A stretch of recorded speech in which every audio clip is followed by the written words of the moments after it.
ਵਾਹਿਗੁਰੂ ਜੀ ਕਾ ਖਾਲਸਾ ਵਾਹਿਗੁਰੂ ਜੀ ਕੀ ਫਤਿਹ। ਮੈਂ ਤੁਹਾਡੀ ਹੋਸਟ ਸ਼੍ਰੀਤ ਕੌਰ ਨਿਊਜ਼ ਟੀਵੀ 84 ਦੇ ਨਾਲ ਵੀਅਰਸ। ਅੱਜ ਅਸੀਂ 2014 ਦੀਆਂ ਪਾਰਲੀਮੈਂਟ ਚੋਣਾਂ, ਇਹਨਾਂ ਚੋਣ ਨਤੀਜਿਆਂ ਦਾ ਭਾਰਤ ਅਤੇ ਗਵਾਂਢੀ ਦੇਸ਼ਾਂ ਤੇ ਪੈਣ ਵਾਲਾ ਪ੍ਰਭਾਵ, ਭਾਰਤ ਵਿਚਲੀਆਂ ਘੱਟ ਗਿਣਤੀਆਂ ਦਾ ਭਵਿੱਖ ਅਤੇ ਸਿੱਖ ਕੌਮ ਦੇ ਨੁਕਤਾ ਨਿਗਾਹ ਤੋਂ ਇਹਨਾਂ ਚੋਣਾਂ ਅਤੇ ਇਹਨਾਂ ਦੇ ਅੱਡ-ਅੱਡ ਪ੍ਰਭਾਵਾਂ ਸੰਬੰਧੀ ਡਾਕਟਰ ਅਮਰਜੀਤ ਸਿੰਘ ਜੀ ਨਾਲ, ਸੰਚਾਲਕ ਖਾਲਿਸਤਾਨ ਅਫੇਅਰ ਸੈਂਟਰ ਜੀ ਨਾਲ ਗੱਲਬਾਤ ਕਰਨ ਜਾ ਰਹੇ ਹਾਂ, ਜਿਹੜੇ ਅੱਜ ਵੀ ਸਾਡੇ ਨਾਲ ਸਾਡੇ ਸਟੂਡੀਓ ਦੇ ਵਿੱਚ ਸ਼ਾਮਿਲ ਹਨ। जी डॉक्टर साहब वाहिगुरू जी का खालसा वाहिगुरू जी की फतेह। डॉक्टर साहब जिवें कल असीं बीजेपी एंड बादल अकाली दल दे बारे गलबात कीती इलैक्शन ऑफ 2014, अज असीं आम आदमी पार्टी वाले आने ते बाकी पंथक धिरां बारे भी तुहाडे विचार जानना चाहांगे। जिवें इन्हां चोणां विच आम आदमी पार्टी दी शमूलीयत ने सिचुएशन नूं अनसर्टेन कर दिता है। आम आदमी पार्टी कांग्रेस जां बीजेपी च ਵਿੱਚੋਂ ਕਿਸ ਧਿਰ ਨੂੰ ਨੁਕਸਾਨ ਪਹੁੰਚਾਏਗੀ? ਅੱਜ ਇਸ ਬਾਰੇ ਤੁਹਾਡੇ ਵਿਚਾਰ ਜਾਨਣਾ ਚਾਹਾਂਗੇ। ਦੇਖੋ, ਇਸ ਵੇਲੇ ਜਿਹੜੀ ਭਾਰਤ ਦੇ ਵਿੱਚ ਸਥਿਤੀ ਹੈ, ਚੋਣਾਂ ਦਾ ਇੱਕ ਵੱਡਾ ਜਿਹੜਾ ਚੱਲ ਰਿਹਾ ਅਮਲ ਹੈ 8-9 ਪੜਾਵਾਂ 'ਚ ਜੀ, ਆਲਮੋਸਟ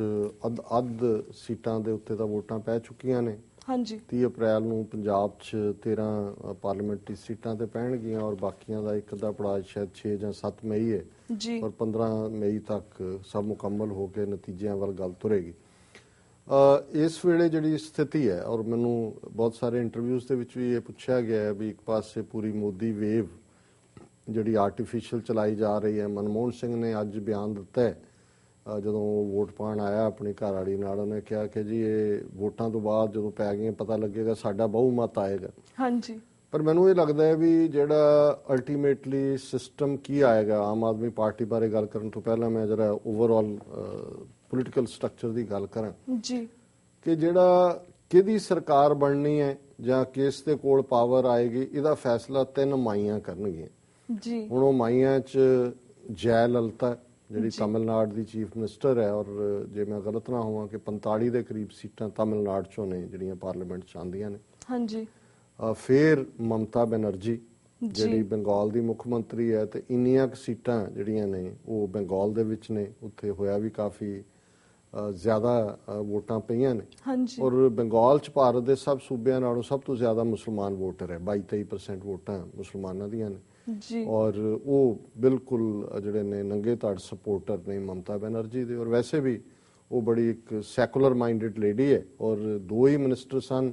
ਜਦੋਂ ਗੁਜਰਾਤ ਮੁਸਲਮਾਨਾਂ ਦਾ ਕਤਲੇਆਮ ਹੋਇਆ, ਉਦੋਂ ਮਮਤਾ ਬੈਨਰਜੀ ਅਟਲ ਬਿਹਾਰੀ ਵਾਜਪਾਈ ਦੀ ਸਰਕਾਰ ਦੇ ਵਿੱਚ ਰੇਲਵੇ ਮਿਨਿਸਟਰ ਸੀ ਜੀ, ਔਰ ਉਹਨੇ ਰਿਜ਼ਾਈਨ ਕਰ ਦਿੱਤਾ ਸੀ ਪ੍ਰੋਟੈਸਟ। ਜਿਹੜੀ ਗੱਲ ਇੱਕ ਮੈਂ ਸਮਝਦਾ ਹਾਂ ਵੀ ਉੱਥੋਂ ਦੇ ਸਿਸਟਮ 'ਚ ਕਰਪਟ ਜਿੱਥੇ ਕੁਰਸੀਆਂ ਨੂੰ ਚੰਬੜੇ ਲੋਕ ਨੇ, ਬਹੁਤ ਵੱਡੀ ਗੱਲ ਸੀ। ਬਿਲਕੁਲ। ਸੋ ਤੀਸਰੀ ਮਾਈ ਜਿਹੜੀ ਹੈ ਮਾਇਆਵਤੀ ਯੂਪੀ ਦੇ ਵਿੱਚ, ਜਿਹੜੀ ਯੂਪੀ ਦੀ ਚੀਫ ਮਿਨਿਸਟਰ ਵੀ ਰਹੀ ਹੈ, ਪਿਛਲੀ ਪਾਰਲੀਮੈਂਟ 'ਚ ਵੀ ਉਹਦੇ ਕੋਲ 18-19 ਸੀਟਾਂ ਸੀ। ਔਰ ਜਿਸ ਕਿਸਮ ਦੀ ਮਾੜੀ ਗਵਰਨੈਂਸ ਸਮਾਜਵਾਦੀ ਪਾਰਟੀ ਜਾਂ ਅਖਿਲੇਸ਼ ਯਾਦਵ ਯੂਪੀ 'ਚ ਕਰ ਰਿਹਾ, ਜੇ ਆਪਣਾ ਦਲਿਤ ਵੋਟ ਬੈਂਕ ਹੈ ਉਹਦੇ ਕੋਲ 20-22% ਤੇ ਮੁਸਲਮਾਨ ਵੀ 20% ਦੇ ਨੇੜੇ ਤੇੜੇ ਯੂਪੀ 'ਚ ਨੇ। ਜੇ ਸਾਈਜ਼ੇਬਲ 12-15% ਮੁਸਲਮਾਨ ਵੋਟਰ ਬਹੁਜਨ ਸਮਾਜ ਵੱਲ ਆ ਗਿਆ ਤੇ ਕੁਛ ਉਹਨੇ ਸੋਸ਼ਲ ਇੰਜੀਨੀਅਰਿੰਗ ਵੀ ਕੀਤੀ ਹੋਈ ਹੈ, ਕੁਛ ਬ੍ਰਾਹਮਣ ਨਾਲ ਲਾਏ ਨੇ, ਕੁਛ ਦੂਜੇ ਲਾਏ ਨੇ, ਫਿਰ ਮਾਇਆਵਤੀ ਵੀ ਜਿਹੜੀ ਹੈ ਯੂਪੀ ਦੇ ਵਿੱਚ 30 ਸੀਟਾਂ ਦੇ ਨੇੜੇ ਤੇੜੇ ਲਿਜਾਣ ਦੇ ਸਮਰੱਥ ਹੋ ਸਕਦੀ ਹੈ। ਸੋ ਜੇ ਤੁਸੀਂ ਹੁਣ ਇਸ ਸਟਰਕਚਰ ਨੂੰ ਦੇਖੋ, ਜੇ 90 ਸੀਟਾਂ ਦੇ ਨੇੜੇ ਤੇੜੇ ਲੈ ਜਾਂਦੇ ਨੇ, ਫਿਰ ਇਹ ਤਿੰਨੋਂ ਹੀ ਆਪਣੇ ਆਪ ਨੂੰ ਪ੍ਰਧਾਨ ਮੰਤਰੀ ਮਟੀਰੀਅਲ ਵੀ ਸਮਝਦੀਆਂ। ਇਹਨਾਂ ਨੇ ਇਹ ਵੀ ਕਹਿਣਾ ਜੀ ਸਾਨੂੰ ਬਣਾਓ। ਇਹ ਵੱਖਰੀ ਗੱਲ ਹੈ ਵੀ ਬੀਜੇਪੀ ਅਲਾਇੰਸ ਹੀ ਕਿਸੇ ਨੂੰ ਇੱਕ ਨੂੰ ਪਿਕ ਕਰ ਲੈ। ਸੋ ਇਹ ਸਿਚੁਏਸ਼ਨ ਦੇ ਵਿੱਚ ਮੈਨੂੰ ਨਹੀਂ ਲੱਗਦਾ, ਔਰ ਇਹ ਜਿਹੜੇ ਉਹਨਾਂ ਦੇ ਬੜੇ ਆਪਟੀਮਿਸਟ ਵੀ ਨੇ ਉਹ ਵੀ ਕਹਿੰਦੇ ਨੇ ਕਿ ਜੀ ਬੀਜੇਪੀ ਐਬਸੋਲੂਟ ਮੈਜੋਰਟੀ ਨਹੀਂ ਲਿਜਾ ਸਕਦੀ। ਜਦੋਂ ਤੱਕ ਕਾਂਗਰਸ ਦਾ ਤਾਲੁਕ ਹੈ, ਮੈਂ ਸਮਝਦਾ ਵੀ ਜਿਵੇਂ ਪ੍ਰੈਡਿਕਟ ਕੀਤਾ ਜਾ ਰਿਹਾ ਬਹੁਤ ਵਰਸਟ, ਸ਼ਾਇਦ ਉਨਾ ਵਰਸਟ ਨਾ ਹੋਏ। ਔਰ ਉਹਦਾ ਉਨਾ ਵਰਸਟ ਨਾ ਹੋਣ ਦਾ ਕਾਰਨ ਇਹ ਜਿਹੜੀ ਅਸੀਂ ਤੀਸਰੀ ਧਿਰ ਦੀ ਗੱਲ ਕੀਤੀ ਆਮ ਆਦਮੀ ਪਾਰਟੀ ਜੀ, ਇਹ ਇੱਕ ਰੀਜ਼ਨ ਹੈ। ਇਹਦੇ 'ਚ ਕੋਈ ਸ਼ੱਕ ਨਹੀਂ ਕਿ ਦਿੱਲੀ 'ਚ ਸ਼ਾਇਦ 9 ਪਾਰਲੀਮੈਂਟ ਦੀਆਂ ਸੀਟਾਂ ਨੇ, ਆਮ ਆਦਮੀ ਪਾਰਟੀ 5 ਜਾਂ 6 ਲਿਜਾ ਸਕਦੀ ਹੈ। ਹਾਂਜੀ, ਹੋਰ ਥਾਵਾਂ ਤੇ ਵੀ ਹੁਣ ਆਮ ਆਦਮੀ ਪਾਰਟੀ ਕੁੱਲ ਵੋਟ ਬੈਂਕ ਦਾ ਜੇ ਭਾਰਤ ਦੇ ਹਵਾਲੇ ਨਾਲ ਦੇਖੀਏ, 444 ਸੀਟਾਂ ਤੇ ਉਹਨਾਂ ਨੇ ਉਮੀਦਵਾਰ ਖੜੇ ਕੀਤੇ ਹੋਏ ਨੇ ਜੀ। ਜੇ ਉਹ 10 ਤੋਂ 12% ਵੋਟਾਂ ਲੈ ਜਾਂਦੇ ਨੇ ਕੁੱਲ ਦੇਸ਼ ਦੀਆਂ, ਤੇ ਇਹ ਹੁਣ ਕਿਹਦੀਆਂ ਵੋਟਾਂ ਲਿਜਾਣਗੇ? ਕੀ ਕਾਂਗਰਸ ਦੀਆਂ ਵੋਟਾਂ ਉਹ ਤੋੜਦੇ ਨੇ, ਜਾਂ ਜਿਹੜਾ ਨਰਿੰਦਰ ਮੋਦੀ ਦਾ ਰੱਥ ਲਾਲ ਕਿਲੇ ਵੱਲ ਜਾ ਰਿਹਾ ਸੀ ਉਹਨੂੰ ਤੋੜਦੇ ਨੇ? ਇਹ ਇੱਕ ਸਪੋਜੀਸ਼ਨ ਹੈ। ਮੈਨੂੰ ਲੱਗਦਾ ਹੈ ਕਿ ਵੀ ਇਹ ਦੋਨਾਂ ਨੂੰ ਹੀ ਨੁਕਸਾਨ ਕਰੇਗੀ ਧੇਰੇ ਆਮ ਆਦਮੀ ਪਾਰਟੀ ਜੀ ਔਰ ਅਲਟੀਮੇਟਲੀ ਇੱਕ ਜਿਹੜਾ ਹੋਰ ਅਨਪ੍ਰੈਡਿਕਟੇਬਲ ਫੈਕਟਰ ਹੈ ਕਿਉਂਕਿ 18 ਸਾਲ ਤੋਂ ਵੱਧ ਦੇ ਯੰਗ ਵੋਟਰ ਜਿਹੜੇ ਨੇ ਉਹ ਕਾਫੀ ਬਣੇ ਨੇ ਹਾਂਜੀ ਔਰ ਇਸ ਵੇਲੇ ਜਿਹੜਾ ਸੋਸ਼ਲ ਮੀਡੀਆ ਹੈ ਜੀ। ਹੁਣ ਇੱਕ ਤਾਂ ਮੀਡੀਆ ਜਿਹੜਾ ਇਲੈਕਟ੍ਰੋਨਿਕ ਮੀਡੀਆ ਜਿਹਨੂੰ ਕੰਟਰੋਲ ਹਾਲਾਂ ਸੋਸ਼ਲ ਮੀਡੀਆ ਤੇ ਵੀ 4000 ਜਾਂ 5000 ਬੰਦਾ ਆਈਟੀ ਸੈਕਟਰ ਦਾ ਬਿਠਾਇਆ ਹੋਇਆ ਮੋਦੀ ਨੇ ਹਾਂਜੀ ਪੂਰਾ ਪੇੜ ਜਿਹੜੇ ਲੱਗੇ ਨੇ ਸਵੇਰੇ ਸ਼ਾਮ ਝੂਠਾ ਪ੍ਰਚਾਰ ਕਰਨ ਜੀ ਪਰ ਇਹਦੇ ਬਾਵਜੂਦ ਇੰਡੀਪੈਂਡੈਂਟ ਮੀਡੀਆ ਵੀ ਹੈਗਾ ਤੇ ਜੇ ਸੋਸ਼ਲ ਮੀਡੀਆ ਵੱਲ ਦੇਖੀਏ ਔਰ ਯੰਗਰ ਜਨਰੇਸ਼ਨ ਵੱਲ ਦੇਖੀਏ ਤੇ ਆਮ ਆਦਮੀ ਪਾਰਟੀ ਦਾ ਕਾਫੀ ਪ੍ਰਭਾਵ ਯੰਗਰ ਜਨਰੇਸ਼ਨ 'ਚ ਹੈ ਕਿਉਂਕਿ ਉਹ ਸਿਸਟਮ ਇੰਨਾ ਕੁ ਕਰਪਟ ਹੈ ਕਿ ਇੱਕੋ ਹੀ ਗੱਲ ਉਹਨਾਂ ਨੂੰ ਚੰਗੀ ਲੱਗਦੀ ਹੈ ਵੀ ਇਹ ਕਰਪਸ਼ਨ ਮਿਟਾਏਗਾ ਔਰ ਇਹਦੇ 'ਚ ਕੋਈ ਸ਼ੱਕ ਨਹੀਂ ਹੈ ਕਿ ਕੇਜਰੀਵਾਲ ਅਜੇ ਤੱਕ ਜਿੰਨਾ ਪਤਾ ਲੱਗਾ ਹੈ ਕੱਲ ਨੂੰ ਕੋਈ ਨਿਕਲ ਆਇਆ ਹੈ ਤਾਂ ਸ਼ਾਹ ਦਾ ਮੁੰਡਾ ਹੈ ਬਾਣੀਆਂ ਦਾ ਮੁੰਡਾ ਹੈ ਹਾਂਜੀ ਉਹਨਾਂ ਦੇ ਕੀ ਹੋਏਗਾ ਲੇਕਿਨ ਅੱਜ ਤੱਕ ਇਹ ਬਾਕੀਆਂ ਨਾਲੋਂ ਰਿਲੇਟਿਵਲੀ ਕਲੀਨ ਹੈ ਸੋ ਜਦੋਂ ਇਸ ਕਿਸਮ ਦਾ ਇੱਕ ਚੋਰਾਂ ਦੇ ਮੁਲਕ ਦੇ ਵਿੱਚ ਕਰਪਟ ਲੋਕਾਂ ਦੇ ਵਿੱਚ ਇੱਕ ਇਮਾਨਦਾਰ ਹੋਣਾ ਹੀ ਬਹੁਤ ਵੱਡੀ ਕੁਆਲੀਫਿਕੇਸ਼ਨ ਹੈ ਭਾਵੇਂ ਉਹਨੂੰ ਹੁਣ ਮਹਾਤਮਾ ਬੁੱਧ ਬਣਾ ਦੇਣ ਕੋਈ ਹੋਰ ਬਣਾ ਦੇਣ ਕਿ ਜਿਵੇਂ ਉਹ ਜਾਦੂ ਦੀ ਛੜੀ ਘੁਮਾਏਗਾ ਤੇ ਉਹ ਸਾਰੇ ਹੀ ਰੋਗ ਦੂਰ ਹੋ ਜਾਣਗੇ ਇਵੇਂ ਨਹੀਂ ਹੋਣਾ ਹੈ ਹਾਂਜੀ ਲੇਕਿਨ ਇਸ ਤੀਸਰੀ ਧਿਰ ਦੇ ਆਣ ਨੇ ਜੇ ਇਸ ਵੇਲੇ ਉਹਦੇ ਤੋਂ ਕਾਂਗਰਸ ਤਾਂ ਪਰੇਸ਼ਾਨ ਹੈ ਹੀ ਹੈ ਪਰ ਜੇ ਤੁਸੀਂ ਕੁੱਲ ਮਿਲਾ ਕੇ ਤਿਲਮਿਲਾਟ ਦੇਖੋ ਤਾਂ ਬੀਜੇਪੀ ਦੀ ਜ਼ਿਆਦਾ ਹੈ ਸੋ ਉਸ ਤੋਂ ਇਹ ਲੱਗਦਾ ਹੈ ਕਿ ਵੀ ਉਹ ਨੁਕਸਾਨ ਬੀਜੇਪੀ ਵਾਲੀ ਜਿਹੜੀ ਉਹ ਸਮਝਦੇ ਸੀ ਕਿ ਅਸੀਂ ਆਪਣੇ ਬਾਕਸ ਦੇ ਵਿੱਚ ਪਵਾਉਣੀਆਂ ਨੇ ਵੋਟਾਂ ਜੀ ਉਹਨਾਂ ਨੂੰ ਉਹ ਜਿਹੜਾ ਉਹ ਜ਼ਿਆਦਾ ਕਰੇਗਾ ਪਰ ਅਜੇ ਵੀ ਜਿਵੇਂ ਸਿਚੁਏਸ਼ਨ ਬੜੀ ਫਲੂਇਡ ਹੈ ਔਰ ਕੁਝ ਜਿਹੜਾ ਅਜੇ ਕਿਉਂਕਿ ਅੱਧੀਆਂ ਵੋਟਾਂ ਪਈਆਂ ਨੇ ਅੱਧੇ ਪੜਾਅ ਵਿੱਚ ਰਹਿੰਦੇ ਨੇ ਇਸ ਦੌਰਾਨ ਹੋਰ ਕੀ ਹੁੰਦਾ ਹੈ ਇਹ ਗੱਲ ਇੱਕ ਵੱਖਰੀ ਡਿਸਾਈਡ ਕਰੇਗੀ ਪਰ ਕੁੱਲ ਮਿਲਾ ਕੇ ਆਮ ਆਦਮੀ ਪਾਰਟੀ ਨੇ ਜੇ ਸਾਦਾ ਪੰਜਾਬੀ ਚ ਕਹਿਣਾ ਹੋਏ ਕਿ ਹਿੰਦੂ ਤਵੀਆਂ ਦੇ ਦੁੱਧ ਦੇ ਵਿੱਚ ਕਾਂਜੀ ਰਲਾਤੀ ਜੀ ਸੋ ਇਹ ਉਹਦਾ ਅਲਟੀਮੇਟਲੀ ਸੀਟਾਂ ਬਹੁਤੀਆਂ ਨਹੀਂ ਲਿਜਾ ਸਕਣਗੇ ਹਾਲਾਂਕਿ ਉਹਨਾਂ ਨੂੰ ਵੀ ਕਈ ਜਿਹੜੇ ਨੇ ਬੜੇ ਆਪਟੀਮਿਸਟ ਕਿੰਨੀਆਂ ਸੀਟਾਂ ਦੇ ਰਹੇ ਨੇ ਮੈਂ ਸਮਝਦਾ ਵੀ ਜੇ 25 ਸੀਟਾਂ ਦਾ ਅੰਕੜਾ ਇਹ ਵੀ ਮੈਂ ਲਿਬਰਲੀ ਕਹਿ ਰਿਹਾ ਵੀ 25 ਸੀਟਾਂ ਦਾ ਅੰਕੜਾ ਪਾਰ ਕਰ ਜਾਏ ਉਹ ਤੇ ਬਹੁਤ ਵੱਡੀ ਗੱਲ ਹੋਏਗੀ ਤੇ ਜੇ 12-15 ਵੀ ਵੋਟਾਂ ਜ਼ਰੂਰ ਲੈ ਜਾਣਗੇ 10% to 15% ਜਿਹੜੀ ਹੈ ਉਹ ਵੋਟ ਬੈਂਕ ਇਹਨਾਂ ਦਾ ਜ਼ਰੂਰ ਬਣੇਗਾ ਔਰ ਸ਼ਾਇਦ ਆਉਣ ਵਾਲੇ ਪੀਰੀਅਡ 'ਚ ਉਹ ਫੇਰ ਆਪਣੀ ਮੋਮੈਂਟਮ ਗੈਦਰ ਕਰਨ ਜੇ ਉਹ ਕੇਜਰੀਵਾਲ ਕਾਇਮ ਰਹਿੰਦਾ ਆਪਣੇ ਸਟੈਂਡ ਤੇ ਸੋ ਆਉਣ ਵਾਲੇ ਟਾਈਮ 'ਚ ਉਹਨਾਂ ਦਾ ਥੋੜਾ ਬਹੁਤ ਫਿਊਚਰ ਹੋ ਸਕਦਾ ਪਰ ਇਸ ਵਾਰ ਉਹ ਸਪੋਇਲਡ ਸਪੋਰਟ ਜਿਹਨੂੰ ਕਹਿੰਦੇ ਨੇ ਅੰਗਰੇਜ਼ੀ 'ਚ ਉਹ ਬੀਜੇਪੀ ਦੇ ਲਈ ਜ਼ਰੂਰ ਬਣੇ ਨੇ ਜੀ ਤੇ ਡਾਕਟਰ ਸਾਹਿਬ ਜਿਸ ਤਰ੍ਹਾਂ ਤੁਸੀਂ ਗੱਲ ਕੀਤੀ ਕਿ ਆਮ ਆਦਮੀ ਪਾਰਟੀ ਦੇ ਨਾਲ ਕਾਫੀ ਯੰਗ ਜਨਰੇਸ਼ਨ ਵੀ ਉਹਨਾਂ ਨਾਲ ਜੁੜ ਗਈ ਨੇ ਕਾਫੀ ਲੋਕ ਪਸੰਦ ਕਰਦੇ ਨੇ ਪਰ ਜਿਵੇਂ ਭਾਰਤ ਵਿਚਲੇ ਸਿੱਖਾਂ ਨੇ ਵੀ ਆਮ ਆਦਮੀ ਪਾਰਟੀ ਵਿੱਚ ਵਿਸ਼ੇਸ਼ ਦਿਲਚਸਪੀ ਵਿਖਾਈ ਹੈ ਆਮ ਆਦਮੀ ਪਾਰਟੀ ਨੇ ਪੰਜਾਬ ਦੀਆਂ 13 ਸੀਟਾਂ ਤੇ ਉਮੀਦਵਾਰ ਖੜੇ ਕੀਤੇ ਹਨ ਤੁਸੀਂ ਸਿੱਖਾਂ ਦੀ ਆਮ ਆਦਮੀ ਪਾਰਟੀ ਵਿੱਚ ਇਸ ਦਿਲਚਸਪੀ ਬਾਰੇ ਕੀ ਕਹਿਣਾ ਚਾਹੋਗੇ ਦੇਖੋ ਤੁਹਾਡਾ ਬੜਾ ਢੁਕਵਾਂ ਸਵਾਲ ਹੈ ਮੈਂ ਸਮਝਦਾ ਹਾਂ ਵੀ ਇੱਕ ਉਹ ਪੰਜਾਬੀ ਦਾ ਅਖਾਣ ਹੈ ਕਿ ਮਰਦਾ ਕੀ ਨਹੀਂ ਕਰਦਾ ਜੀ ਹੁਣ ਇਹ ਜਿਹੜਾ ਜਦੋਂ ਤੁਸੀਂ ਇੱਕ ਬਿਲਕੁਲ ਸ਼ਕਤੀਹੀਨ ਪਾਵਰਲੈਸ ਬੇਬਸ ਸਿਚੁਏਸ਼ਨ 'ਚ ਹੋ ਜੀ ਜਿਹੜੀਆਂ ਦੋ ਧਿਰਾਂ ਮੁੱਖ ਤੌਰ ਤੇ ਕਾਂਗਰਸ ਔਰ ਬੀਜੇਪੀ ਜਿਨ੍ਹਾਂ ਨੇ ਦਿੱਲੀ ਤੇ ਰੂਲ ਕੀਤਾ ਹੈ ਵਾਜਪਾਈ 5 ਸਾਲ ਰਿਹਾ 13 ਮਹੀਨੇ ਰਿਹਾ 13 ਦਿਨ ਵੀ ਰਿਹਾ ਸਿੱਖਾਂ ਨੂੰ ਇਹ ਲੱਗਾ ਕਿ ਵੀ ਇਹ ਦੋਨੋਂ ਹੀ ਧਿਰਾਂ ਨੇ ਸਾਨੂੰ ਜਸਟਿਸ ਨਹੀਂ ਦਿੱਤਾ ਔਰ ਖਾਸ ਤੌਰ ਤੇ ਨਵੰਬਰ 84 ਇੱਕ ਮੇਨ ਮੁੱਦਾ ਹੈ ਜੀ ਇਹ ਇੱਕ ਕਾਰਨ ਹੈ ਕਿ ਦਿੱਲੀ ਦੇ ਵਿੱਚ ਖਾਸ ਤੌਰ ਤੇ ਜਿਹੜਾ 49 ਦਿਨਾਂ ਦਾ ਕੇਜਰੀਵਾਲ ਦਾ ਟੈਨਿਓਰ ਸੀ ਉਹਨੇ ਕਿਉਂਕਿ ਆਪ ਹੀ ਰਿਜ਼ਾਈਨ ਕੀਤਾ ਲੋਕਪਾਲ ਮੁੱਦੇ ਤੇ ਉਹਦੇ 'ਚ ਉਹਨਾਂ ਨੇ ਸਪੈਸ਼ਲ ਇਨਵੈਸਟੀਗੇਟਿਵ ਟੀਮ ਬਣਾਉਣ ਦੀ ਗੱਲ ਕੀਤੀ ਉਹਨੂੰ ਇਸ ਤੋਂ ਇਲਾਵਾ ਪ੍ਰੋਫੈਸਰ ਭੁੱਲਰ ਦੇ ਮਾਮਲੇ 'ਚ ਸੁਪਰੀਮ ਕੋਰਟ ਤੱਕ ਵੀ ਪਹੁੰਚ ਕੀਤੀ ਪ੍ਰੈਜ਼ੀਡੈਂਟ ਨੂੰ ਵੀ ਲਿਖਿਆ ਜੀ ਔਰ ਹੁਣ ਵੀ ਜਿਹੜਾ ਜਿਵੇਂ ਜਰਨੈਲ ਸਿੰਘ ਪੱਤਰਕਾਰ ਜਿਨ੍ਹਾਂ ਨੇ ਚਿਦੰਬਰਮ ਨੂੰ ਜੁੱਤੀ ਦਿਖਾਈ ਸੀ ਨਤੀਜੇ ਦੇ ਤੌਰ ਤੇ ਟਾਈਟਲਰ ਦੀ ਟਿਕਟ ਕੱਟੀ ਗਈ ਸੀ ਜਰਨੈਲ ਸਿੰਘ ਨੂੰ ਟਿਕਟ ਵੀ ਦਿੱਤੀ ਹੈ ਇਸੇ ਤਰ੍ਹਾਂ ਪੰਜਾਬ 'ਚ ਲੁਧਿਆਣਾ ਸੀਟ ਤੋਂ ਐਡਵੋਕੇਟ HS ਫੂਲਕਾ ਜਿਹੜੇ ਲੰਬਾ ਵਕਤ ਤੋਂ ਨਵੰਬਰ 84 ਦੇ ਕੇਸਾਂ ਨੂੰ ਲੜਦੇ ਰਹੇ ਨੇ ਸਿੱਖ ਨਸਲਕੁਸ਼ੀ ਦੇ ਸੋ ਇਹ ਕੁਝ ਕਾਰਨ ਨੇ ਜਿਹਦੇ ਕਰਕੇ ਇੱਕ ਵੇਵ ਜ਼ਰੂਰ ਬਣਾਉਣ ਦਾ ਯਤਨ ਕੀਤਾ ਗਿਆ ਹੈ ਹਾਲਾਂਕਿ ਨਿੱਜੀ ਤੌਰ ਤੇ ਮੈਂ ਡਿਫਰੈਂਟਲੀ ਸੋਚਦਾ ਮੈਂ ਸੋਚਦਾ ਵੀ ਇੱਕ ਹੁੰਦਾ ਐਡਹੌਕਿਜ਼ਮ ਹੁੰਦਾ ਕਿ ਤੁਸੀਂ ਵਕਤੀ ਤੌਰ ਤੇ ਕੋਈ ਦੇਖਦੇ ਹੋ ਜੀ ਇਹ ਬਹੁਤ ਮਾੜਾ ਹੈ ਇੱਕ ਜਿਹੜਾ ਹੈ ਉਹ ਖੜਪਾ ਸੱਪ ਹੈ ਇੱਕ ਬਘਿਆੜ ਹੈ ਚਲੋ ਇਹ ਬਘਿਆੜ ਨਹੀਂ ਇਹ ਥੋੜਾ ਘੱਟ ਚੀਤਾ ਹੈ ਇਹ 4 ਦਿਨ ਰਹੇਗਾ ਚਲੋ ਜੀ ਚੀਤੇ ਦੇ ਨਾਲ ਆ ਜਾਓ ਉਹਨੇ ਖੜਪੇ ਦੇ ਡੰਗ ਨੇ ਤੁਹਾਨੂੰ ਸਾਹ ਨਹੀਂ ਲੈਣ ਦੇਣਾ ਪਰ ਮੈਂ ਡਿਫਰੈਂਟਲੀ ਸੋਚਦਾ ਔਰ ਇਸ ਲਈ ਕੁਝ ਸਾਡੇ ਵੀਰ ਭੈਣਾਂ ਸਾਡੇ ਨਾਲ ਖਫਾ ਵੀ ਨੇ ਕਿ ਜੀ ਅਸੀਂ ਆਮ ਆਦਮੀ ਪਾਰਟੀ ਤੇ ਡੰਡਾ ਕੱਢੇ ਮੈਂ ਇਹ ਸਮਝਦਾ ਵੀ ਜਿਹੜਾ ਖੜਪਾ ਜਿਹਨੇ ਸਕਾਰਪੀਅਨ ਹੈ ਚੁੱਕਿਆ ਫਨ ਚੁੱਕਿਆ ਉਹਦੇ ਤੋਂ ਤੁਸੀਂ ਤਿਆਰ ਹੁੰਦੇ ਹੋ ਡਾਂਗ ਵੀ ਤੁਹਾਡੀ ਤਿਆਰ ਹੁੰਦੀ ਹੈ ਵੀ ਸਾਨੂੰ ਪਤਾ ਵੀ ਨਰਿੰਦਰ ਮੋਦੀ ਕੀ ਹੈ ਹਾਂਜੀ ਕਾਂਗਰਸ ਨੂੰ ਵੀ ਅਸੀਂ ਦੇਖ ਲਿਆ ਕੀ ਹੈ। ਹੁਣ ਜਿਹੜੇ ਅਲਟੀਮੇਟਲੀ ਹੁੰਦੇ ਤਾਂ ਸਨੇਕ ਹੀ ਨੇ, ਉਹ ਘਾਹ ਦੇ ਸੱਪ ਹੁੰਦੇ ਨੇ, ਘਾਹ ਵਰਗੇ ਲੱਗਦੇ ਨੇ ਸਾਨੂੰ, ਪਰ ਅਲਟੀਮੇਟਲੀ ਉਹਨਾਂ ਨੇ ਦੱਸਣਾ ਹੀ ਹੁੰਦਾ ਕਿਉਂਕਿ ਏਜੰਡਾ ਉਹਨਾਂ ਦਾ ਦੱਸਣਾ। ਉਹ ਵੈਨਮ ਜਿਹੜਾ ਉਹਦੇ ਦੰਦਾਂ ਦੇ ਥੱਲੇ ਰੱਖਿਆ ਹੋਇਆ, ਉਹ ਕੁਦਰਤ ਨੇ ਰੱਖਿਆ ਹੈ, ਉਹ ਉਹਨਾਂ ਦਾ ਕੋਈ ਨਹੀਂ ਹੈ। ਸੋ ਇਸੇ ਤਰ੍ਹਾਂ ਜਿਹੜਾ ਵਾਸਟ ਮੈਜੋਰਟੀ ਹਿੰਦੂਆਂ ਦੇ ਉੱਤੇ ਜਿਹਨੇ ਰੂਲ ਕਰਨਾ ਹੈ, ਜੇ ਕੇਜਰੀਵਾਲ ਹੈ, ਕੇਜਰੀਵਾਲ ਦੇ ਸਾਹਮਣੇ ਦਿੱਲੀ ਦਾ ਤਖਤ ਹੈ, ਲਾਲ ਕਿਲ੍ਹਾ ਜੀ। ਹੁਣ ਉਹ ਕੋਈ ਵੀ ਐਸਾ ਕੰਮ ਨਹੀਂ, ਉਹ ਥੋੜਾ ਬਹੁਤ ਉਹਨੇ ਰਿਪੇਅਰ ਜਿਹਾ ਰੱਖਿਆ ਕਿਉਂਕਿ ਉਹ ਵੀ ਜਦੋਂ ਆਪਣੀ ਸਟਰੈਂਥ ਦੇਖਦਾ ਹੈ, ਉਹਨੇ ਹੁਣ ਝਾੜੂ ਚੁਣਿਆ। ਹੁਣ ਝਾੜੂ ਦਾ ਫਾਇਦਾ ਇਹ ਹੋਇਆ ਵੀ ਦਿੱਲੀ ਜਿਹੜੀਆਂ ਬਹੁਜਨ ਸਮਾਜ ਪਾਰਟੀ ਦੀਆਂ ਸੀਟਾਂ ਸੀ ਉਹ ਵੀ ਮਿਲ ਗਈਆਂ, ਜਿਹੜੇ ਵਿਚਾਰੇ ਦਲ ਤੇ ਉਸ ਸਮੇਂ ਝਾੜੂ ਤਾਂ ਸਾਡਾ ਹੀ ਹੈ। ਹਾਂਜੀ, ਮੁਸਲਮਾਨਾਂ ਨੇ ਵੀ ਵੋਟਾਂ ਪਾਈਆਂ। ਹੁਣ ਵੀ ਜੇ ਕੇਜਰੀਵਾਲ ਜਾ ਕੇ ਬਨਾਰਸ 'ਚ ਖਲੋਤਾ ਹੈ ਤੇ ਬਨਾਰਸ ਦੇ ਵਿੱਚ ਜਿਹੜੀ ਹੈ 20% ਤੋਂ ਜ਼ਿਆਦਾ ਮੁਸਲਮਾਨ ਵੋਟ ਹੈ, ਉਹ ਇਹ ਕਾਊਂਟ ਕਰਦਾ ਹੈ ਵੀ ਇਹ ਜੇ ਸੋਲਿਡ ਮਿਲਦੀ ਹੈ, ਕੁਝ ਦਲਿਤ ਵੋਟ ਮਿਲਦੀ ਹੈ, ਕੁਝ ਬਹੁ ਗਿਣਤੀ ਚੋਂ ਜਿਹੜੇ ਥੋੜੇ ਬਹੁਤ ਇਮਾਨਦਾਰ ਨੇ ਉਹ ਦੰਦੇ ਨੇ ਤੇ ਉਹ ਚੈਲੰਜ ਕਰ ਸਕਦੇ। ਸੋ ਇਸ ਲਈ ਉਹਨੇ ਉਨਾ ਕੁ ਪਾਰਟ ਤਾਂ ਕੀਤਾ ਹੈ, ਪਰ ਕੁੱਲ ਇਹ ਤਾਂ ਸਿੱਖਾਂ ਦਾ ਨਹੀਂ ਸੀ। ਜਦੋਂ ਅਸੀਂ ਸਿੱਖ ਨੁਕਤਾ ਨਿਗਾਹ ਤੋਂ ਦੇਖਦੇ ਹਾਂ ਸਾਡੀ ਲੜਾਈ ਕਿੱਥੋਂ ਸ਼ੁਰੂ ਹੋਈ, ਸਾਡਾ ਨਿਸ਼ਾਨਾ ਅਲਟੀਮੇਟਲੀ ਕੀ ਹੈ, ਉਹਦੇ 'ਚ ਜਿਹੜਾ ਸਟੈਂਡ ਕੀ ਹੈ ਅਰਵਿੰਦ ਕੇਜਰੀਵਾਲ ਦਾ, ਉਹ ਜ਼ਾਹਰ ਹੈ ਕੋਈ ਪੰਜਾਬ ਦਾ ਮੁੱਦਾ ਹੈ, ਸਿੱਖਾਂ ਦਾ ਮੁੱਦਾ ਜਿਹੜਾ ਜਿਹਦੇ ਚੋਂ ਇਹ ਗੱਲ ਸ਼ੁਰੂ ਹੋਈ। ਜਸਟਿਸ ਦੇਣਾ ਐਜ਼ ਪਰ ਕਨਸਟੀਟਿਊਸ਼ਨ, ਭਾਰਤ ਮਾਤਾ ਕੀ ਜੈ, ਵੰਦੇ ਮਾਤਰਮ, ਤਿਰੰਗਾ ਝੰਡਾ, ਗਾਂਧੀ ਟੋਪੀ, ਇਹ ਉਹਨਾਂ ਦਾ ਹਿੱਸਾ ਨੇ। ਸੋ ਹੁਣ ਉਸ ਕਲਚਰ ਚੋਂ ਮੇਰਾ ਫੀਅਰ ਇਹ ਹੈ ਕਿ ਵੀ ਇਹਨਾਂ ਖੜਪਿਆਂ ਨਾਲ ਤਾਂ ਅਸੀਂ ਡੀਲ ਕਰ ਰਹੇ ਹਾਂ, ਕਰਾਂਗੇ ਵੀ, ਪਰ ਇਹ ਜਿਹੜੇ ਸਾਡੇ ਵਿੱਚ ਵੜ ਜਾਣੇ ਨੇ ਗਾਂਧੀ ਟੋਪੀ ਥੱਲੇ ਜਿਨ੍ਹਾਂ ਨੇ ਪੱਗ ਲਗਾ ਲਏ, ਇਹਨਾਂ ਨੂੰ ਬਾਹਰ ਕੱਢਣਾ ਔਖਾ ਹੋਣ, ਕਿਉਂਕਿ ਇੱਕ ਨਿਊਟਰਲ ਜਿਹਾ ਔਰ ਇੱਕ ਹਾਰਮਲੈਸ ਜਿਹਾ ਰਸਤਾ ਹੈ। ਜਿਹੜੇ ਉਹਦੇ ਚੋਂ ਸਮਝਦੇ ਸੀ ਕਿ ਜੀ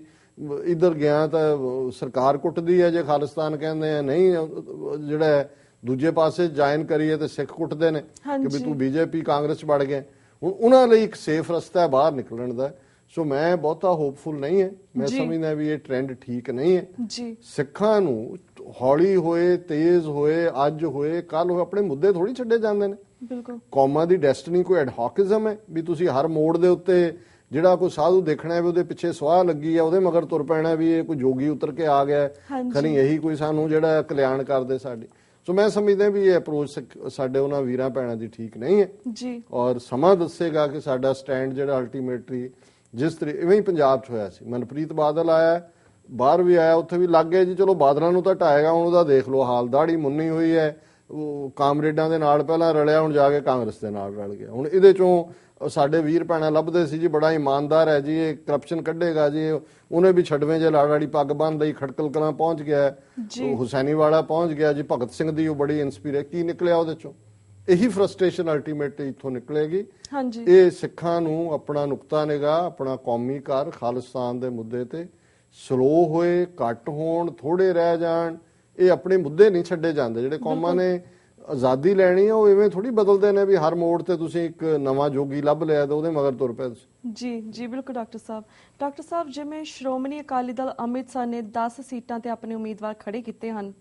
ਜਦੋਂ ਕਿ ਅਕਾਲੀ ਦਲ ਪੰਚ ਪ੍ਰਧਾਨੀ ਅਤੇ ਦਲ ਖਾਲਸਾ ਨੇ ਚੋਣਾਂ ਤੋਂ ਬਾਈਕਾਟ ਕਰਨ ਦਾ ਐਲਾਨ ਕੀਤਾ ਹੈ, ਤੁਹਾਡਾ ਸਿੱਖ ਨੁਕਤਾ ਨਿਗਾਹ ਤੋਂ ਇਸ ਵਿਸ਼ੇ ਤੇ ਕੀ ਕਹਿਣਾ ਹੈ? ਦੇਖੋ, ਮੈਂ ਇਹ ਪਹਿਲਾਂ ਹੀ ਕਹਿ ਚੁੱਕਾ ਹਾਂ, ਅਸੀਂ ਇਹ ਸਮਝਦੇ ਹਾਂ ਵੀ ਸ਼੍ਰੋਮਣੀ ਅਕਾਲੀ ਦਲ ਅੰਮ੍ਰਿਤਸਰ ਨੇ ਇੱਕ ਗੱਲ ਬਹੁਤ ਇਸ 'ਚ ਚਲੋ, ਕਿਉਂਕਿ ਪ੍ਰਭਾਵ ਬਾਹਰੋਂ ਵੀ ਹੁੰਦੇ ਨੇ, ਕਿਉਂਕਿ 3 ਸੀਟਾਂ ਤੇ ਉਹਨਾਂ ਨੇ ਆਪਣੇ ਉਮੀਦਵਾਰ ਖੜੇ ਨਹੀਂ ਕੀਤੇ। ਲੁਧਿਆਣਾ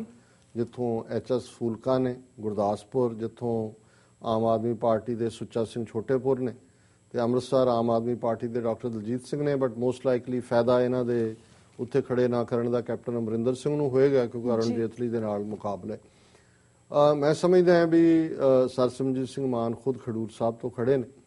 ਉਹਨਾਂ ਦਾ ਆਪਣੇ ਨਿਸ਼ਾਨੇ ਖਾਲਿਸਤਾਨ ਦੇ ਮੁੱਦੇ ਨੂੰ ਸਾਹਮਣੇ ਰੱਖ ਕੇ ਚੋਣਾਂ 'ਚ ਉਤਰਨਾ ਠੀਕ ਫੈਸਲਾ ਹੈ ਜੀ। ਕਿਉਂਕਿ ਪਹਿਲੀ ਗੱਲ ਕਿ ਉਹਨਾਂ ਨੇ ਪਹਿਲੇ ਦਿਨ ਤੋਂ ਹੀ ਅਕਾਲੀ ਦਲ ਅੰਮ੍ਰਿਤਸਰ 1999 ਤੋਂ ਹੀ ਇਹ ਉਸ ਸਿਸਟਮ ਦੇ ਵਿੱਚ ਰਹਿ ਕੇ ਆਪਣੀ ਗੱਲ ਨੂੰ ਅੱਗੇ ਤੋਰਨ 'ਚ ਯਕੀਨ ਰੱਖਦੇ ਨੇ ਜੀ, ਔਰ ਉਹਨਾਂ ਨੇ ਉਸ ਫੈਸਲੇ ਦੇ ਉੱਤੇ ਵੋਟਾਂ ਥੋੜੀਆਂ ਪੈਣ ਬਹੁਤੀਆਂ, ਇਹ ਬਿਸਾਈਡਸ ਦਾ ਪੁਆਇੰਟ ਹੈ ਜੀ, ਘੱਟੋ ਘੱਟ ਉਹਨਾਂ ਨੇ ਆਪਣੀ ਗੱਲ ਨੂੰ ਜਾਰੀ ਰੱਖਿਆ। ਔਰ ਉਸ ਤੋਂ ਪਹਿਲਾਂ ਇਹ ਕ੍ਰੈਡਿਟ ਵੀ ਅਕਾਲੀ ਦਲ ਅੰਮ੍ਰਿਤਸਰ ਨੂੰ ਜਾਂਦਾ ਹੈ ਵੀ ਨਰਿੰਦਰ ਮੋਦੀ ਦੀ ਜਗਰਾਵਾਂ ਰੈਲੀ ਹੋਏ, ਉਸ ਤੋਂ ਪਹਿਲਾਂ ਅਡਵਾਨੀ ਦੀ ਰੱਥ ਯਾਤਰਾ ਹੋਏ। ਅੱਜ ਜੇ ਤੁਸੀਂ ਅਕਾਲੀ ਦਲ ਅੰਮ੍ਰਿਤਸਰ ਨੂੰ ਫੀਲਡ 'ਚੋਂ ਕੱਢ ਦਿਓ ਪੰਜਾਬ 'ਚੋਂ, ਤਾਂ ਉੱਥੇ ਕੌਣ ਬਚਦਾ ਹੈ ਜਿਹਨੇ ਕਿ ਇਸ ਹਿੰਦੂਤਵਾ ਨੂੰ ਚੈਲੰਜ ਕੀਤਾ ਹੋਏ ਜਾਂ ਬਾਦਲ ਨੂੰ ਉਸ ਦੀਆਂ ਜਿਹੜੀਆਂ ਮਨਮਾਨੀਆਂ ਨੇ ਚੈਲੰਜ ਕੀਤਾ ਹੋਵੇ। ਸੋ ਅਸੀਂ ਸਮਝਦੇ ਹਾਂ ਵੀ ਇਹ ਉਹਨਾਂ ਦਾ ਠੀਕ ਫੈਸਲਾ ਹੈ। ਦੂਸਰੀਆਂ ਦੋ ਧਿਰਾਂ ਜਿਹੜੀਆਂ ਹੁਣ ਤੱਕ ਹਿੱਸਾ ਰਹੀਆਂ ਨੇ ਪੋਲੀਟੀਕਲ ਸਿਸਟਮ ਦਾ,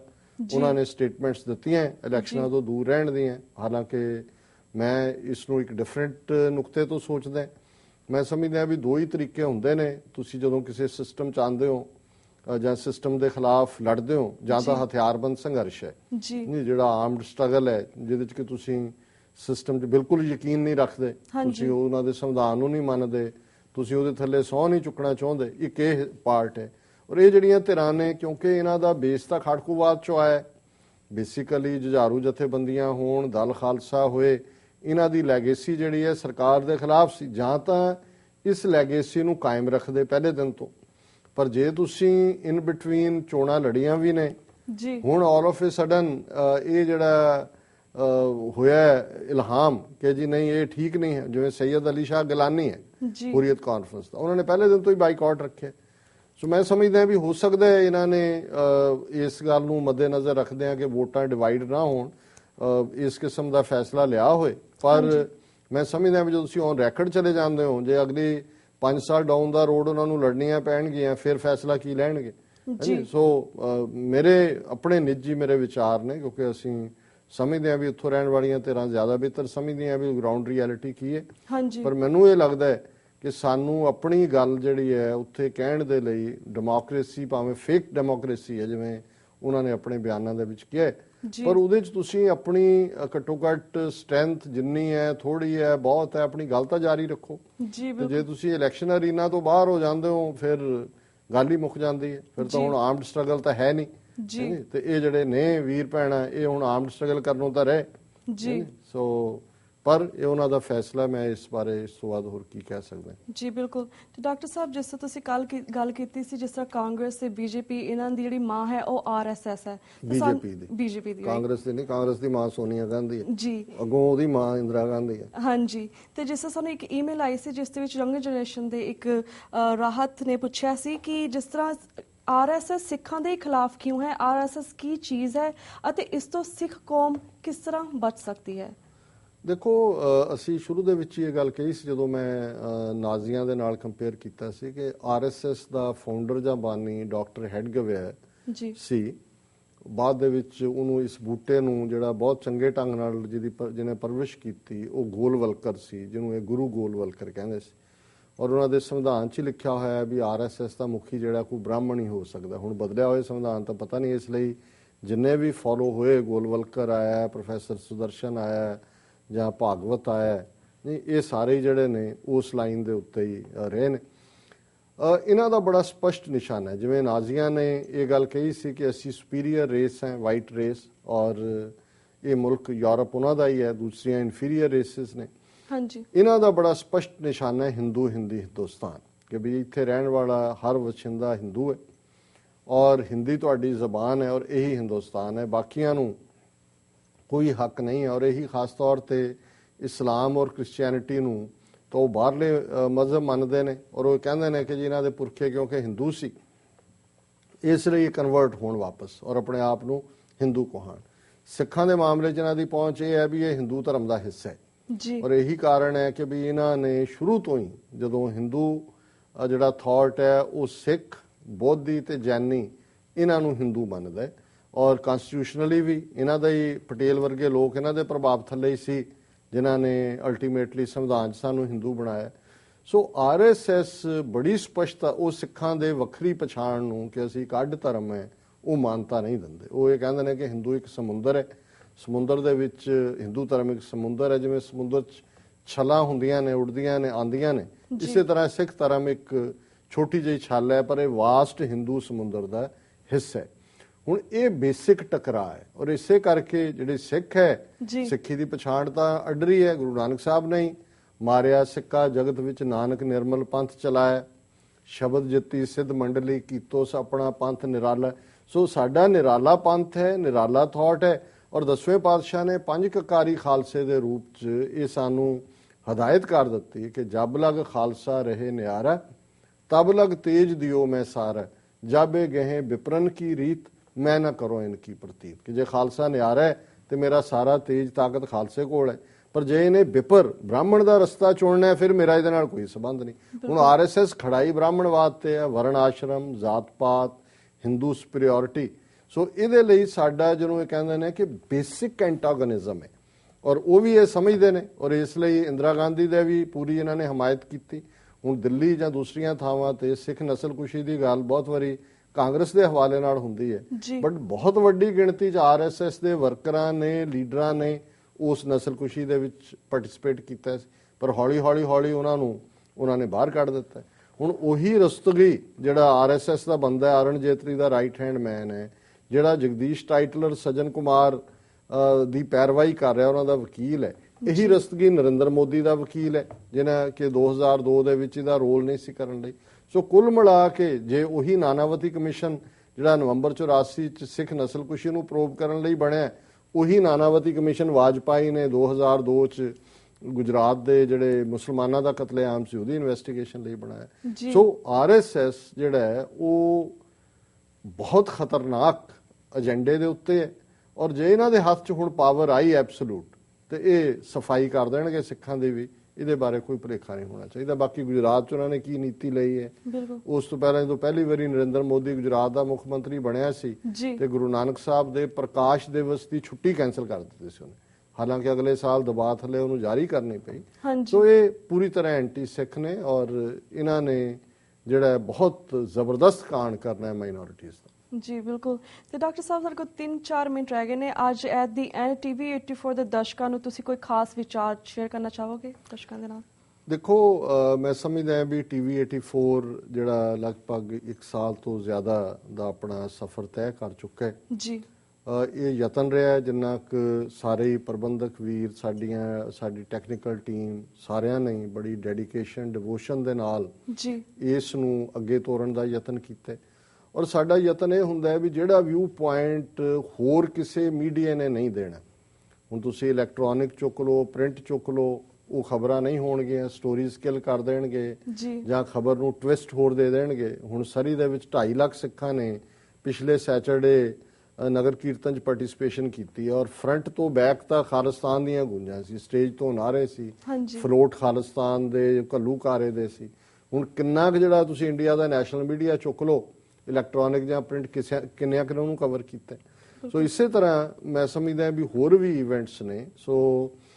ਇਲੈਕਸ਼ਨ ਸਪੈਸ਼ਲ ਦੇ ਲਈ ਵੀ ਤੁਹਾਡੇ ਸੱਦੇ ਤੇ ਮੈਂ ਇਸ ਲਈ ਪਾਰਟਿਸਿਪੇਟ ਕੀਤਾ ਵੀ ਇੱਕ ਸਿੱਖ ਪਰਸਪੈਕਟਿਵ ਜਿਹੜਾ ਉਹ ਸਾਹਮਣੇ ਆਉਣਾ ਚਾਹੀਦਾ। ਹਾਲਾਂਕਿ ਅਸੀਂ ਸੱਚੋ ਸੱਚ ਕਮੈਂਟ ਕਰਦੇ ਹਾਂ, ਆਲਮੋਸਟ ਹਰ ਰੋਜ਼ ਕੋਈ ਨਾ ਕੋਈ ਈਮੇਲ ਹੁੰਦੀ ਹੈ ਜਾਂ ਉਹਦਾ ਅਸੀਂ ਸੂ ਮੋਟੋ ਨੋਟਿਸ ਲੈਂਦੇ ਹਾਂ, ਪਰ ਮੈਂ ਇਹ ਸੋਚਦਾ ਸੀ ਕਿ ਕੰਪਰੈਹੈਂਸਿਵ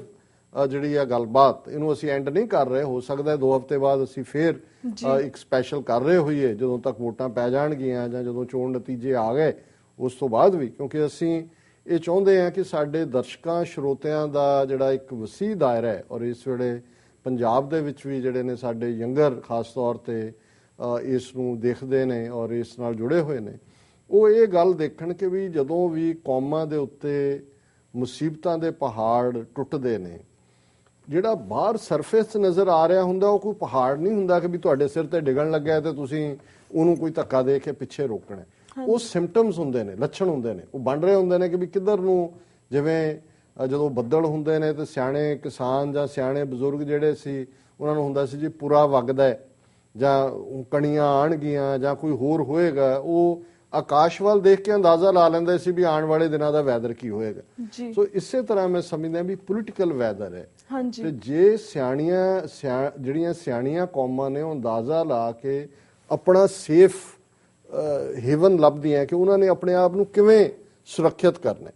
ਤੇ ਜਿੱਥੇ ਬਾਦਲ ਵਰਗੇ ਟੱਕਰ ਜਾਣ ਔਰ ਉਹਨਾਂ ਨੂੰ ਅਸੀਂ ਬਿਠਾ ਦਈਏ ਸਿਰ ਤੇ ਲਿਆ ਕੇ, ਫਿਰ ਕੌਮਾਂ ਦੀ ਡਿਸਟਰਕਸ਼ਨ ਹੁੰਦੀ ਹੈ। ਸੋ ਅਸੀਂ ਇਹ ਸਮਝਦੇ ਹਾਂ ਵੀ ਇੱਕ ਤਾਂ ਇਹ ਜਿਹੜਾ ਅੱਜ ਆਮ ਆਦਮੀ ਪਾਰਟੀ ਦਾ ਬੁਖਾਰ ਹੈ, ਇਹਨੂੰ ਜ਼ਰਾ ਥੱਲੇ ਲਿਆਈਏ, 106 107 ਥਰਮਾਮੀਟਰ ਹੀ ਤੋੜਨ ਤੱਕ ਗਿਆ ਗਈ ਤਾਂ, ਔਰ ਪਰਸਪੈਕਟਿਵ ਚ ਦੇਖੀਏ।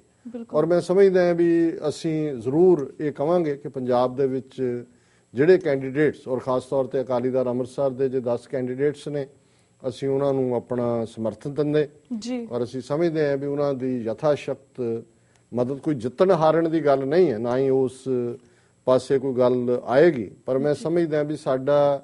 ਨੁਕਤਾ ਨਿਗਾ, ਸਾਡੀ ਪ੍ਰੈਜ਼ੈਂਸ, ਗੱਲ ਤੁਰੀ ਰਹਿਣੀ ਚਾਹੀਦੀ ਹੈ। ਹਾਂਜੀ ਦੀਵੇ 'ਚ ਭਾਵੇਂ ਥੋੜਾ ਥੋੜਾ ਤਿਪ ਕਰਕੇ ਤੇਲ ਪੈਂਦਾ ਰਹੇ, ਜੀ ਗੁਰੂ ਕਲਗੀਧਰ ਰਹਿਮਤ ਕਰਨਗੇ, ਕਿਸੇ ਵੇਲੇ ਉਹ ਲੱਟ ਬਲੇਗਾ, ਲੇਕਿਨ ਜੇ ਉਹਦੀ ਜਿਹੜੀ ਸ਼ਮਾ ਬੁਝ ਗਈ, ਉਸ ਦੀ ਫਲਿਕਰ ਹੀ ਨਾ ਰਹੀ, ਜੀ ਤੇ ਫਿਰ ਕਿਸੇ ਨਵੇਂ ਲਈ ਹਨੇਰੇ 'ਚ ਹੱਥ ਪੈਰ ਮਾਰ ਕੇ ਮੁੜ ਕੇ ਦੀਵਾ ਜਗਾਉਣਾ ਜਿਹੜਾ ਉਹ ਸੌਖਾ ਨਹੀਂ ਹੋਏਗਾ। ਸੋ ਅਸੀਂ ਇਹ ਸਮਝਦੇ ਹਾਂ ਵੀ ਉਸ ਖਿੱਤੇ ਦੇ ਵਿੱਚ ਇਹ ਨਰਿੰਦਰ ਮੋਦੀ ਔਰ ਇਹ ਹਿੰਦੂਤਵਾਦ ਦੇ ਰੂਪ ਦੇ ਵਿੱਚ ਇੱਕ ਬੜਾ ਵੱਡਾ ਤੂਫਾਨ ਆਂਦੀ ਜਿਹੜੀ ਹੈ ਡਿਸਟਰਕਸ਼ਨ ਦੀ, ਜਿਹੜੀ ਕਿ ਕਈ ਦਰਖਤਾਂ ਨੂੰ ਜੜੋਂ ਉਡਾਏਗੀ, ਉਸ ਖਿੱਤੇ ਦੇ ਲੋਕਾਂ ਦੇ ਲਈ ਇਹ ਇੱਕ ਬਲਾ ਹੈ ਜਿਹੜੀ ਬਲਾ ਚੰਬੜੇਗੀ। ਹਾਲਾਂਕਿ ਇਨ ਦਾ ਐਂਡ ਮੇ ਬੀ ਇਸ ਸਾਰੇ ਚੋਂ ਹੀ ਇਹਨਾਂ ਦੀ ਡਿਸਟਰਕਸ਼ਨ ਹੋਏਗੀ ਟੋਟਲ ਚੋਂ, ਉਹਦੇ ਚੋਂ ਕੋਈ ਹੋਰ ਕ੍ਰੀਏਟ ਹੋ ਜਾਏ, ਇਹ ਅਕਾਲ ਪੁਰਖ ਦੀ ਆਪਣੀ ਮੌਜ ਹੁੰਦੀ ਹੈ। ਪਰ ਕੁੱਲ ਮਿਲਾ ਕੇ ਜਿਹੜੇ ਸੋਚਵਾਨ ਨੇ, ਮੈਂ ਅੱਜ ਹੀ ਦੇਖ ਰਿਹਾ ਸੀ BBC ਤੇ ਈਵਨ ਹਿੰਦੂ ਇੰਟੈਲੈਕਚੁਅਲਸ ਇੰਗਲੈਂਡ ਦੇ, ਉਹਨਾਂ ਦੀ ਇੱਕ ਸਟੇਟਮੈਂਟ ਲੱਗੀ ਹੋਈ ਹੈ, ਉਹਨਾਂ ਨੂੰ ਵੀ ਨਜ਼ਰ ਆ ਰਿਹਾ ਵੀ ਇਹ ਡਿਸਟਰਕਸ਼ਨ ਕਿੱਧਰ ਨੂੰ ਜਾ ਰਹੀ ਹੈ, ਕੀ ਇਹ ਕਰੇਗਾ ਮੋਦੀ, ਕਿਵੇਂ ਸੈਕੂਲਰਿਜ਼ਮ ਸੋ ਕਾਲਡ ਹੈ ਭਾਵੇਂ, ਪਰ ਚਲੋ ਇੱਕ ਬਣਿਆ ਤਾਂ ਹੋਇਆ ਉਸ ਮੁਲਕ ਦੇ ਵਿੱਚ, ਕਿਵੇਂ ਉਹਨਾਂ ਨੇ ਜਿਹੜਾ ਹੁਸੈਨ ਵਰਗੇ ਪੇਂਟਰ ਨੂੰ ਬਾਹਰ ਕੱਢਿਆ, ਕਿਵੇਂ ਇੱਕ ਅਮਰੀਕਨ ਦੀ ਕਿਤਾਬ ਜਿਹੜੀ ਵੈਲ ਰਿਸਰਚ ਸੀ ਹਿੰਦੂਇਜ਼ਮ ਤੇ, ਲੇਕਿਨ ਇਹਨਾਂ ਨੂੰ ਸੂਟ ਨਹੀਂ ਸੀ ਕਰਦੀ ਕਿਉਂਕਿ ਇਹਨਾਂ ਦਾ ਹਿੰਦੂਤਵਾ ਦਾ ਇੱਕ ਆਪਣਾ ਉਹਦੇ ਤੇ ਬੈਨ ਲਵਾ ਦਿੱਤਾ ਔਰ ਕੋਈ ਬੋਲਿਆ ਹੀ ਨਹੀਂ ਹੈ। ਔਰ ਕਿਵੇਂ ਅਦਾਲਤਾਂ ਉੱਥੇ ਡਿਨਾਈ ਕਰਦੀਆਂ ਨੇ ਸਿਸਟਮ, ਉਹ ਸਿੱਖਾਂ ਲਈ ਨਵੰਬਰ 84 ਹੋਏ, ਮੁਸਲਮਾਨਾਂ ਲਈ 2002 ਹੋਏ, ਗੁਜਰਾਤ ਹੋਏ, ਉੜੀਸਾ ਹੋਏ। ਸੋ ਇਹ ਜਦੋਂ ਅਜੇ ਇਹਨਾਂ ਕੋਲ ਉਨੀ ਪਾਵਰ ਨਹੀਂ ਸੀ, ਤੇ ਜੇ ਮੋਦੀ ਦੇ ਰੂਪ ਜਿਹੜਾ ਕਹਿ ਰਿਹਾ ਗੰਗਾ ਚੋਂ ਕਿ ਮੈਂ ਗੰਗਾ ਮਈਆ ਦਾ ਪੁੱਤਰ ਜੰਮਿਆ, ਰੱਬ ਨੇ ਮੈਨੂੰ ਪਾਵਰ ਦਿੱਤੀ ਹੈ, ਮੈਂ ਸਾਰਾ ਸਾਫ਼ ਕਰ ਦਿਆਂਗਾ, ਸੋ ਜਦੋਂ ਇਸ ਕਿਸਮ ਦਾ ਦਿਮਾਗ ਖਰਾਬ ਹੋਏ ਤਾਂ ਮੈਂ ਸਮਝਦਾ ਵੀ ਸਾਡੇ ਜਿਹੜੇ ਸਰੋਤੇ ਨੇ, ਸਾਡੇ ਦਰਸ਼ਕ ਨੇ, ਉਹ ਪੂਰੀ ਵੈਲ ਅਵੇਅਰਨੈਸ ਦੇ ਨਾਲ ਪਿੱਛੇ ਵੀ ਆਪਣੇ ਪਰਿਵਾਰਾਂ ਨੂੰ, ਸੰਬੰਧੀਆਂ ਨੂੰ, ਸੱਜਣਾ ਨੂੰ, ਦੋਸਤਾਂ ਮਿੱਤਰਾਂ ਨੂੰ ਪ੍ਰੋਪਰ ਗਾਈਡੈਂਸ ਦੇਣ, ਔਰ ਜਿਹੜੇ ਉੱਥੇ ਸਿੱਖ ਵਿਚਾਰਧਾਰਾ ਨੂੰ ਪਰਨਾਏ ਹੋਏ ਉਹਨਾਂ ਹਾਰਡ ਸਰਕਮਸਟੈਂਸਿਸ ਵੀ ਜਿੱਥੇ ਨਜ਼ਰ ਵੀ ਆ ਰਿਹਾ ਵੀ ਜਿੱਤ ਨਹੀਂ ਹੋਣੀ, ਪਰ ਫਿਰ ਵੀ ਆਪਣਾ ਸਿੱਖੀ ਨੁਕਤਾ ਨਿਗਾਹ ਅੱਗੇ ਕਰ ਰਹੇ ਨੇ, ਉਹਨਾਂ ਦੀ ਹਮਾਇਤ ਕੀਤੀ ਜਾਏ। ਬਿਲਕੁਲ ਡਾਕਟਰ ਸਾਹਿਬ ਸਾਡਾ ਹੁਣ ਵਕਤ ਸਮਾਪਤੀ ਵੱਲ ਜਾ ਰਿਹਾ। ਇੱਕ ਵਾਰ ਫਿਰ ਤੋਂ ਅਸੀਂ ਤੁਹਾਡਾ ਬਹੁਤ ਸ਼ੁਕਰੀਆ ਕਰਦੇ ਹਾਂ ਕਿ ਤੁਸੀਂ ਸਾਡੇ TV 84 ਦੇ ਦਰਸ਼ਕਾਂ ਦੇ ਰੂਬਰੂ ਹੋਏ, ਆਪਣੇ ਅਨਮੋਲ ਵਿਚਾਰ ਸਾਡੇ ਨਾਲ ਸਾਂਝੇ ਕੀਤੇ, ਸਾਰੇ ਦਰਸ਼ਕਾਂ ਨੂੰ ਅਵੇਅਰ ਕਰਵਾਇਆ ਵੋਟਾਂ ਰਾਹੀਂ, ਵੋਟਾਂ ਸੰਬੰਧੀ। ਤੇ ਡਾਕਟਰ ਸਾਹਿਬ ਹੁਣ ਅਸੀਂ ਤੁਹਾਡੇ ਕੋਲ ਇੱਥੇ ਇਜਾਜ਼ਤ ਲੈਂਦੇ ਹਾਂ ਜੀ। ਵਾਹਿਗੁਰੂ ਜੀ ਕਾ ਖਾਲਸਾ, ਵਾਹਿਗੁਰੂ ਜੀ ਕੀ ਫਤਿਹ। ਤੇ ਵੀਅਰਸ ਅਸੀਂ ਤੁਹਾਡੇ ਕੋਲ ਵੀ ਇੱਥੇ ਇਜਾਜ਼ਤ ਲੈਂਦੇ ਹਾਂ। ਕੱਲ ਨੂੰ ਮੰਡੇ ਨੂੰ ਮਿਲਾਂਗੇ actually same time same show ਤੇ। ਤਦ ਤੱਕ ਲਈ ਵਾਹਿਗੁਰੂ ਜੀ ਕਾ ਖਾਲਸਾ, ਵਾਹਿਗੁਰੂ ਜੀ ਕੀ ਫਤਿਹ।